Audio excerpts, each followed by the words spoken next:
Welcome to my channel. Today நம்ம சமையலில் வெங்காயமும் தக்காளி வச்சு ஒரு அருமையான சட்னி ரெசிபி தான் ஃப்ரெண்ட்ஸ் பண்ண போகிறோம். இந்த சட்னி பார்த்திங்கன்னா இட்லி தோசைக்கெல்லாம் சைடு வச்சு சாப்பிட்றதுக்கு ரொம்ப சூப்பராக இருக்கும் ஃப்ரெண்ட்ஸ். ரொம்ப சிம்பிளான மெத்தடில் டக்குன்னு இந்த சட்னி நம்ம எப்படி செய்யலான்னு வாங்க வீடியோவில் போய் பார்க்கலாம். வீடியோக்குள்ளே பார்க்க முன்னாடி நம்ம சேனலை நீங்கள் சப்ஸ்கிரைப் பண்ணிக்கிறேன்னா சப்ஸ்கிரைப் பண்ணிக்கோங்க. பக்கத்தில் இருக்கிற பில்லை கட் பண்ணிட்டு கிளிக் பண்ணுங்கள். பேனில் ஒரு டீஸ்பூன் அளவுக்கு எண்ணெய் விட்டுக்கலாம். எண்ணெய் சூடாகுதோ 1/2 டீஸ்பூன் ஜீரகம் எண்ணெயில் பொரிஞ்சதுமே 2 பெரிய வெங்காயம் எடுத்துருக்கோம், அதை கட் பண்ணி போட்டிருக்கேன். வெங்காயம் பாருங்க இந்த அளவுக்கு நான் நல்லா வதக்கிட்டேன். இப்போ இது கூட 5 தக்காளி பழத்தை கட் பண்ணி வச்சுருக்கேன், அது இதில் சேர்த்துக்கலாம். 4 தக்காளி பழமாக எடுத்துக்கோங்க.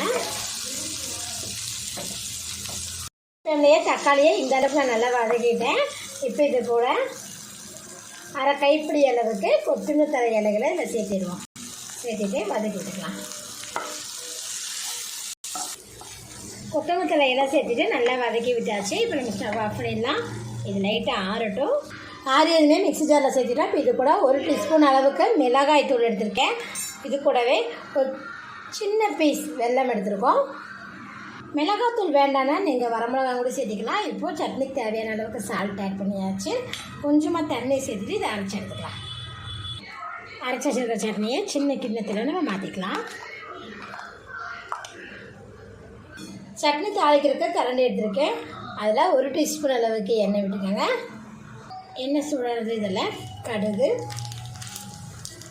இது கூட உளுந்தம்பருப்பு, ஒரு கொத்த கருவேப்பிலை, 2 பல்லு பூண்டு பார்த்திங்கன்னா தட்டி வச்சுருக்கோம், அதை இதில் சேர்த்துக்கலாம். இது கூடவே ஒரு வரமிளகாவை கிள்ளி போட்டுருக்கோம். எல்லாமே பாருங்கள் நல்லா வதங்கிடுச்சு. தாளிப்பை நம்ம சட்னி ஆட் பண்ணுவோம். இந்த வெங்காய தக்காளி கார சட்னியை நீங்களும் வீட்டில் செஞ்சு பாருங்கள் ஃப்ரெண்ட்ஸ். இந்த இட்லி தோசைக்கெல்லாம் சைடு சாப்பிட்டு ரொம்ப சூப்பராக இருக்கும். இந்த ரெசிபி பிடிச்சதுனா லைக் பண்ணுங்கள். மறக்காம நம்ம சேனலை சப்ஸ்கிரைப் பண்ணிக்கோங்க. நன்றி.